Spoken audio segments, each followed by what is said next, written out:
Hi guys, Alex here, and I wanted to talk about Ray Rizzo's winning regionals team at Virginia. We're about halfway through the winter regional season. I think next weekend we have Florida, and that pretty much rounds out.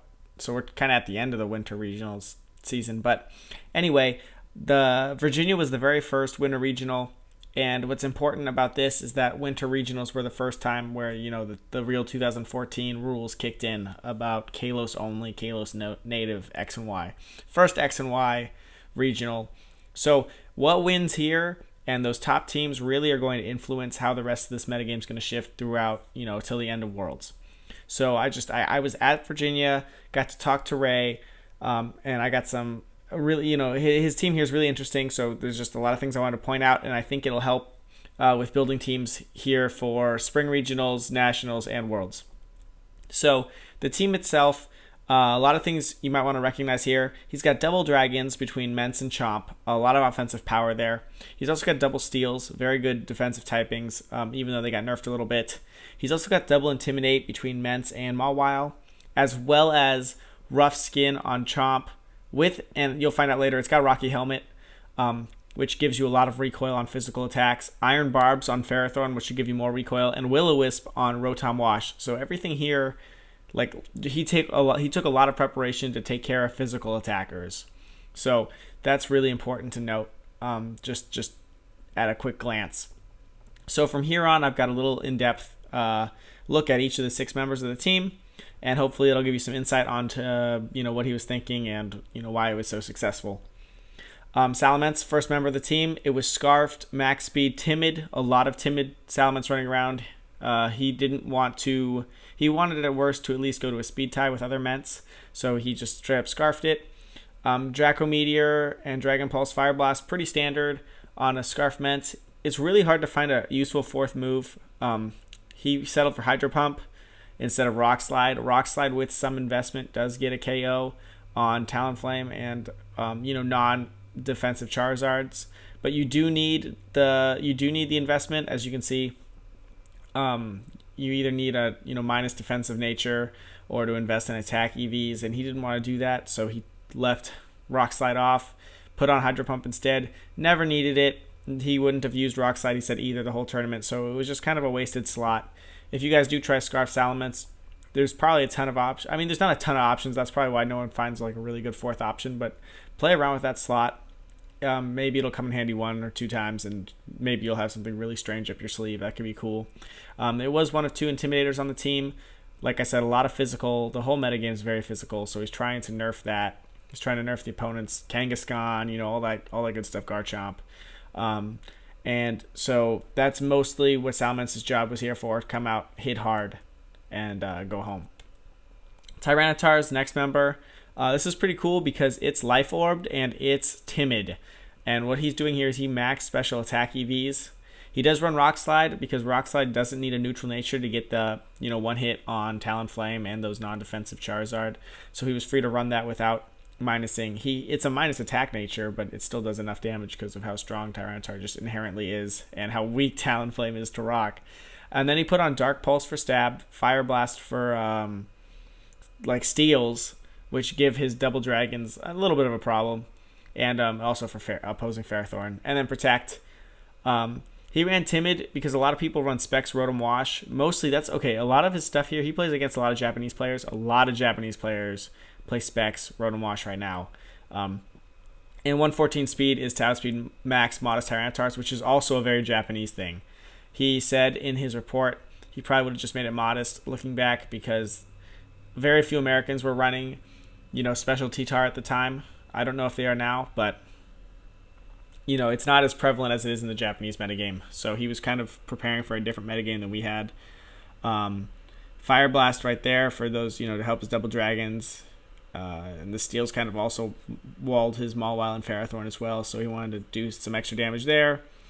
And he forewent Ice Beam. I'm not sure if that's a real word. I think it is. It didn't give me the little red underline. He forewent Ice Beam because he felt he adequately had enough, things for opposing dragons, so he didn't really need it. And Rock Slide hits Mence pretty hard.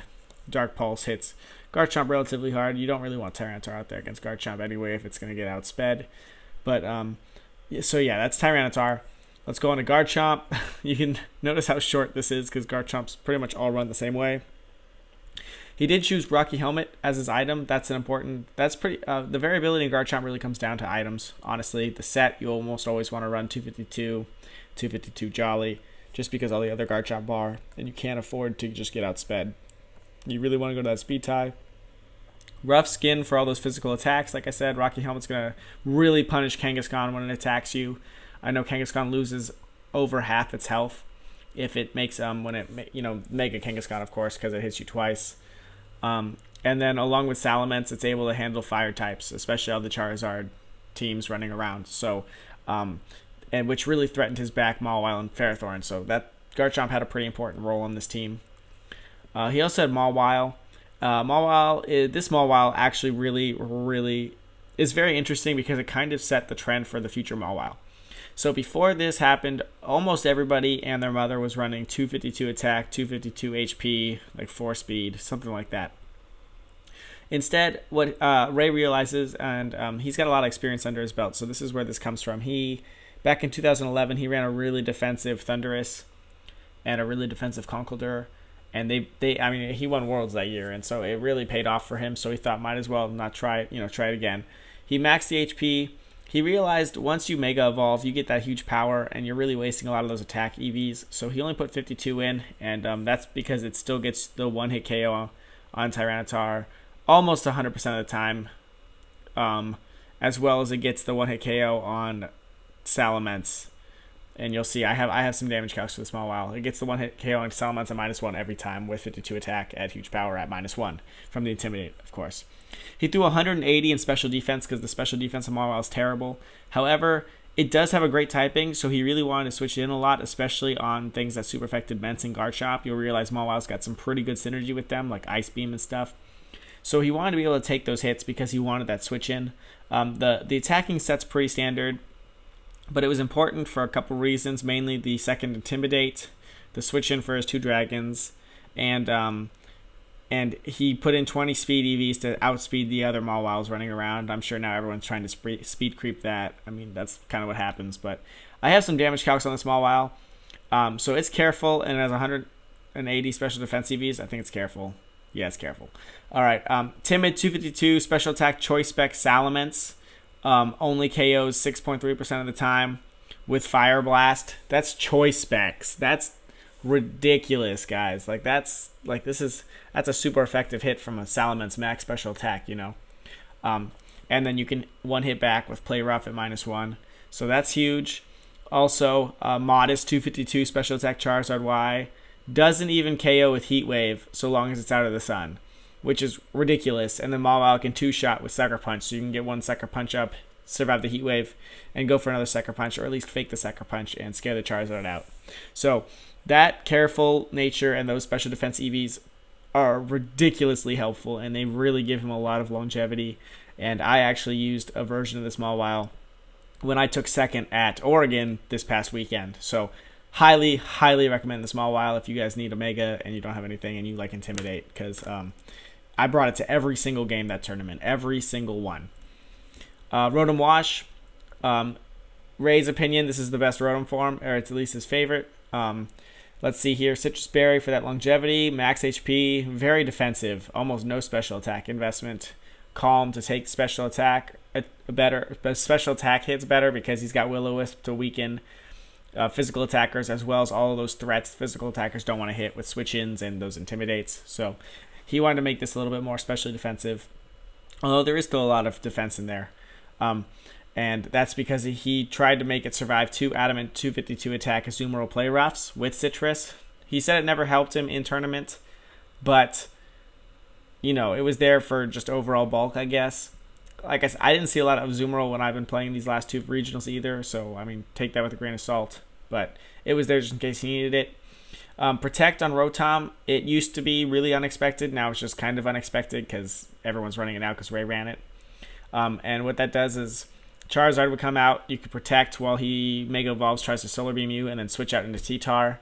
That's awesome because then if he tries to Solar Beam you again, he's stuck Solar Beaming, and if he decided not to Solar Beam, well, Tyranitar's not going to take anything from a Heat Wave anyway.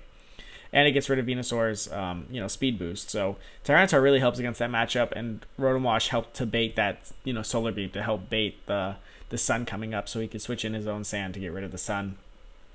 The bulk here is ridiculous. It only has a 6% chance of dying to Modest, 252 special attack Charizard-wise Solar Beam. That's massive. Because you're going to survive it almost every single time. You got to get really unlucky not to survive it. So if you are in a bad situation, or with a Charizard and Sun's up, you can take it. You can take the hit and Thunderbolt back if you need to. And then we have Ferrothorn, his other steal. He ran Lumberry. That's actually a really important item because a lot of Rotom-Wash will stay into Will-O-Wisp you. Lumberry cures it, and it with 204 attack EVs, it allows you to one-hit back with Power Whip. That's really cool combo because they think they're going to do, they think they've got you. If you're Will-O-Wisp, you do a little bit over half, and then you're just really neutered for the rest of the game. Here, you're still swinging at full health, and you get a one-shot on a Rotom. He said that happened to him every single Rotom he faced, just about stayed into Will-O-Wisp, and he got the KO back after Lumberry activated. Iron Barbs is there for all those physical attackers, like I said earlier. He's got a ton of defense, and he's just a lot of resistances, so you can switch into a ton of stuff. 0 IV speeds, 1 to make Gyro Ball stronger, and 2 just because it'll help against Trick Room better. It also helped him against Rain, he said, a lot. And Leech Seed it actually gave him a lot of win conditions because of the many resistances Ferrothorn has. You take out the one threat on the opponent's team, and then he can just really sit in there and Leech Seed and just win the game by himself between Leech Seed Protect. So this was actually, he said, really clutch on his team. A lot of people, you'll see a lot more Ferrothorn now because of this too. So make sure you have some kind of fire move to KO it. That attack stat is enough to one-hit KO, common Rotom-Washes. And like I said, the Leech Seed stall really won him a number of games. So that's it for his team, guys. There aren't battle videos because the new system doesn't allow you to save your video in tournament. You really have to. It allows you to look at your last video, and then you can try to record it with a camera, but no one was really doing that because we had such a long day. So if you do want to read more stuff from Ray and his tournament report, this is his link to his blog. He's a really cool guy, really funny. You should, if you have a chance, might as well just check it out. He said he'll be updating it this year more because now he's actually got to go through the circuit like the rest of us because he doesn't have an auto world spot because he didn't place top 4. But so yeah, if you guys get a chance, check it out. And thanks for watching, guys. I hope this team helps, and do watch out for the future metagame changing a lot because of this. Like I said, almost all Mawile now are that careful version, and that's because of what happens here. Just really pay attention to what wins and what does really well on these tournaments because it does influence a lot of the metagame. But other than that, guys, I hope this helped, and I hope you guys have a good Wednesday.